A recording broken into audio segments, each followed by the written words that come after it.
So let's get into Trump's pardons, because at this point it's a sort of record level, bigly pardons, as he might put it. Now, as you pointed out, he pardoned all the January 6th participants on his first day.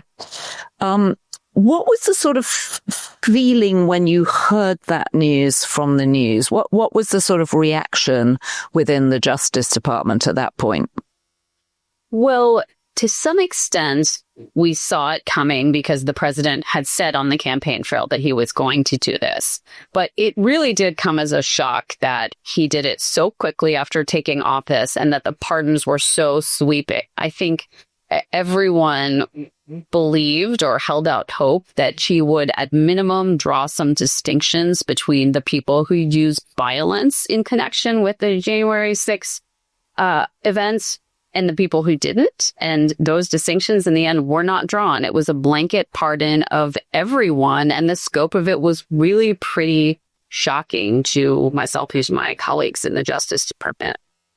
So that was one sort of job lot of pardons. Can you talk us through some other pardons, and also this phrase that you keep referring to on your Instagram channel, which I refer people to, Lawyer Oyer, which is how we discovered you. And it's really, you're so good at explaining all sorts of actually quite complicated, nuanced areas of the law.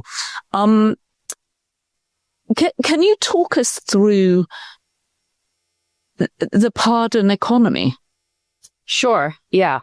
Donald Trump has monetized the pardon power in a way that no president in history ever has. He has essentially created a system that's a pay-for-play system to receive a pardon. Historically, pardoning applicants, for the most part, have been vetted by the Justice Department and go through a rigorous background investigation process before they're considered for a pardon. But in Donald Trump's world, what seems to matter most is political connections, loyalty, and money. So Donald Trump has been accepting pardon applications and granting pardons to people who are able to access him through political and financial channels. There are a couple of examples of this that really stand out. For example, there's an individual named Paul Wolsak. His mother was a major Republican donor, and she paid $1 million to go to a dinner with the president at Mar-a-Lago. And a few days later, her son received a full pardon from the president. The pardon spared him from having to go to jail, and it also spared him from having to pay back the money that he stole from the victims of his fraud. Most of the pardon recipients under Donald Trump have been people convicted of large-scale white-collar fraud crimes, and these are crimes that have had a drastic financial effect on the victims. They're crimes that have involved stealing money from investors, stealing money from taxpayers and the government, frauds on Medicare and Medicaid benefits. So things that have cost taxpayers and crime victims a great deal of money. And I have looked at all of the pardons that Trump has granted to date and kind of totaled up the aggregate financial losses. And they total over $1 billion, over $1.3 billion, actually, in losses to crime victims and taxpayers as a result of the offenses Trump has pardoned. And one of the things that is so unusual about the type of pardons he's granting is he is relieving the debts. He's forgiving the debts that are owed by these convicted white-collar offenders as part of the pardon. So he made it such that Paul Wolsak didn't have to pay back the money that he stole. He actually was skimming money from the tops of the paychecks that were going to the doctors and nurses that he employed in a healthcare company. And now he doesn't have to pay back that money. There's another individual named Trevor Milt. So, Liz, I just want to be absolutely clear on this. Paul Wolsak, who was skimming doctors' and nurses' salaries, got forgiven by Donald Trump after his mother paid $1 million to have a dinner at Mar-a-Lago. Yep, that's exactly right. The thing that's really struck me about the case is this is a case where Paul Wolsak had, high-priced lawyers. He's from a wealthy family. They argued at his sentencing proceeding in front of the judge that he should not go to prison. And the judge who sentenced Paul Walsack to 18 months in prison said, "I need to impose this sentence to send the message that wealth is not a get-out-of-jail-free card in this country." And then, literally days later, Donald Trump sent the exact opposite message by wiping out the prison sentence as well as the financial obligations that Paul Walsack had because of his family wealth, because his mother was able to to attend this dinner.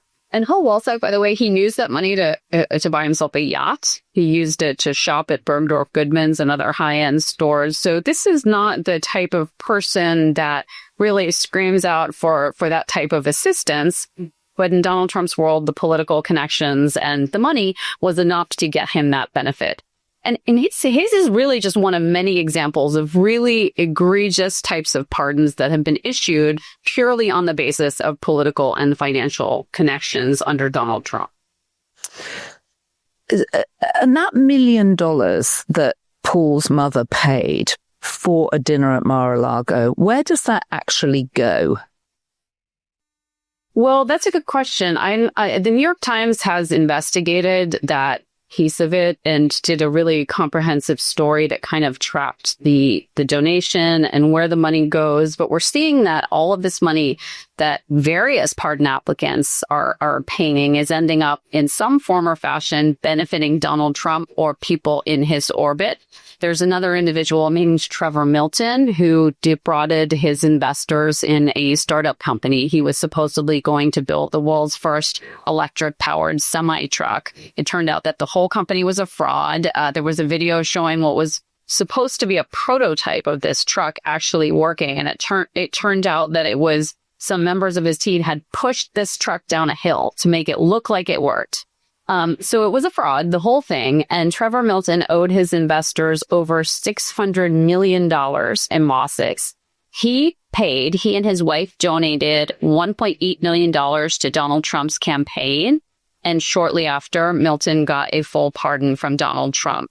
So that's another illustration of this kind of pay-for-play system where by spending just under $2 million, Milton was able to wipe out a debt in excess of $600 million that he otherwise would have had to pay back to his investors.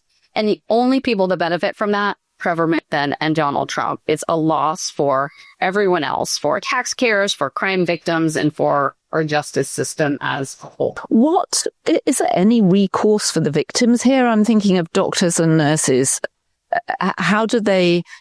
What recourse do they have? Or the investors, Trevor Milton's investors?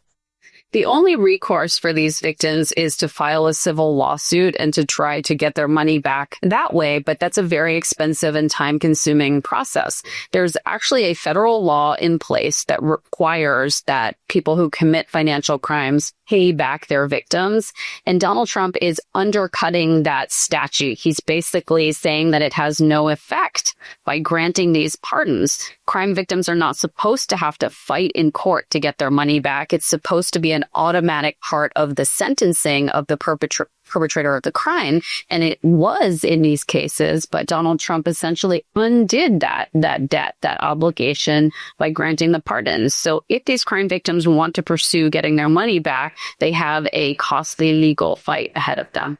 So basically, if you've committed a white-collar crime, all you have to do is give some money to Donald Trump or one of his cronies, and you get off. You don't have to pay anybody back, and you're free to go off and do it again.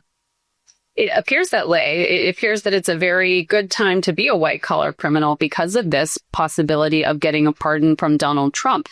There has cropped up a whole pardon economy that extends beyond the president himself to people in his orbit with access to the president who are accepting huge amounts of money from people hoping to get a pardon in exchange for legal services and lobbying services. It's been reported that pardon seekers are paying, in many cases, $1 million or more for high-priced lawyers and lobbyists with connections to Donald Trump to try to get their applications to the front of the line on the president's desk.